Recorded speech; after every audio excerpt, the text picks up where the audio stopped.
Tournez à droite. Fais attention. Arrête. Tu voudrais donner des ordres ou des conseils, mais tu ne sais pas utiliser l'impératif?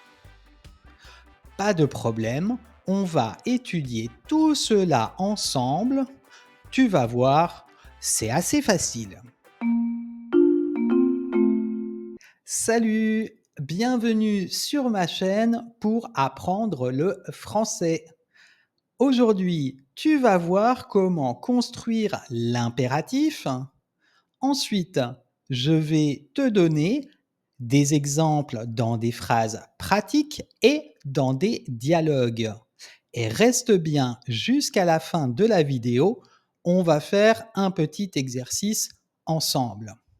Mais avant de commencer, quelques définitions. Tout d'abord, l'impératif, qu'est-ce que c'est? C'est un mode. Ok, super. Mais qu'est-ce que c'est un mode? Comme nous l'avons déjà vu dans la leçon 5, pour mieux comprendre ce qu'est un mode, il faut faire la différence entre un temps et un mode. Je te rappelle cela rapidement. Un temps donne une information sur le moment de l'action. Au contraire, un mode donne une information sur la qualité, la manière d'une action.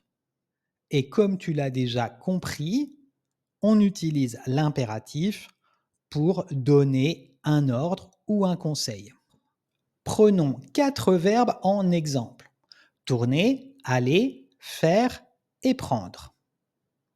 On commence premièrement avec l'indicatif présent. Deuxièmement, on garde seulement les verbes pour tu, nous et vous. Ensuite, on enlève les pronoms sujets. Et quatrièmement, pour les verbes avec un infinitif en ER, ça veut dire tous les verbes du groupe 1 plus le verbe aller, on enlève le S avec tu. Ça veut dire que pour les verbes du groupe 2 et les verbes du groupe 3, on garde le S. Et ça donne, pour le verbe tourner, tourne, tournons, tournez. Pour le verbe aller, va, allons, aller. Pour le verbe faire, fait, faisons, faites. Et enfin, pour le verbe prendre, prends, prenons, prenez. Là, tu vois que ces verbes sont affirmatifs. Voyons maintenant à la négation. Je suis sûr que tu te souviens des leçons 13 et 26. Alors, tu dois placer la négation, oui, c'est ça, autour du verbe. Donc ça donne ne tourne pas, ne tournons pas, ne tournez pas. Le verbe aller, ne va pas, n'allons pas, n'allez pas. Le verbe faire, ne fait pas, ne faisons pas, ne faites pas. Et enfin, le verbe prendre, ne prends pas, ne prenons pas, ne prenez pas. Ça va? Tu as tout compris? Ok. Alors, maintenant, on va voir plusieurs phrases d'exemples bien pratiques.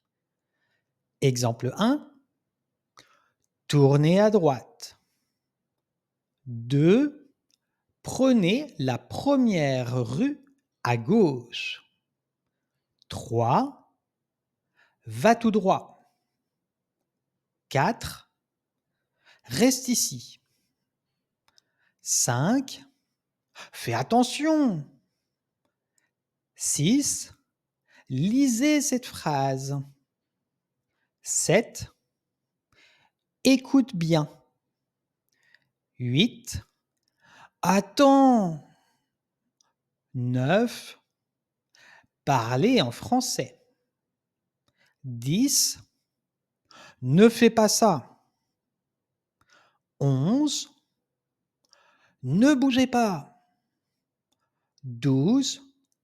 N'achète pas ce pull, il n'est pas beau. 13. Ne courez pas. Dialogue 1. Pardon, monsieur, le musée du Louvre, c'est par où? Alors passez par là. Traversez le boulevard Haussmann et prenez la rue Scribe en face de vous. Tournez à gauche dans la rue Aubert, passez devant la Poste et la banque et vous arrivez place de l'Opéra. Ça va. Oui, oui.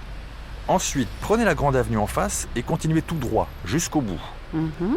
Et après, traversez la rue de Rivoli et entrez dans la cour du Louvre. À droite, vous avez le jardin des Tuileries et à gauche, le Louvre. L'entrée du musée est sous la pyramide. Merci. Les Vélib, c'est où? Dialogue 2. Pardon, monsieur, où est le BHV, s'il vous plaît? Oh là là, vous êtes perdu. Ici, vous êtes sur la rive gauche. Et le BHV se trouve sur la rive droite. Alors, qu'est-ce que je fais? Vous n'avez pas un plan? Ah si, voilà. Bien. Regardez. Nous sommes boulevard Saint-Germain, à l'angle du boulevard Saint-Michel. Vous prenez le boulevard Saint-Michel jusqu'à la Seine. Vous arrivez sur le pont Saint-Michel, vous traversez. Vous continuez par le boulevard du Palais, toujours tout droit. Ensuite, prenez le pont au Change et tournez à droite, quai de Gesvres. C'est loin? Mais non, ce n'est pas loin. Il y a un bus direct? Non, je ne pense pas. Allez, vous êtes jeune. Vous pouvez marcher. C'est bon pour la santé. Et après le quai... Marchez tout droit jusqu'à la place de l'Hôtel de Ville. Le BHV se trouve de l'autre côté, rue de Rivoli. Comme d'habitude, un petit exercice pratique. Ici, tu dois transformer les verbes de l'indicatif à l'impératif. Phrase 1. Tu vas tout droit. À l'impératif, ça donne va tout droit. Ici, on est avec le verbe aller. C'est un verbe avec un infinitif en ER et on est avec tu. Donc, on enlève le S. Et bien sûr, à l'impératif, on n'oublie pas le point d'exclamation. Phrase 2. Vous tournez à droite. À l'impératif, tournez à droite. Phrase 3. Tu prends la rue à droite. Prends la rue à droite. Ici, on est avec le verbe prendre. C'est un verbe du groupe 3. On est avec le pronom sujet tu. Donc, on garde le S. Phrase 4. Nous faisons attention. À l'impératif, faisons attention. Phrase 5. Vous finissez votre assiette. À l'impératif, finissez votre assiette. Voilà, la leçon 30 est finie. Merci beaucoup d'avoir regardé cette vidéo. Dans la leçon 31, on va étudier le futur proche. Merci encore. À très bientôt. Salut.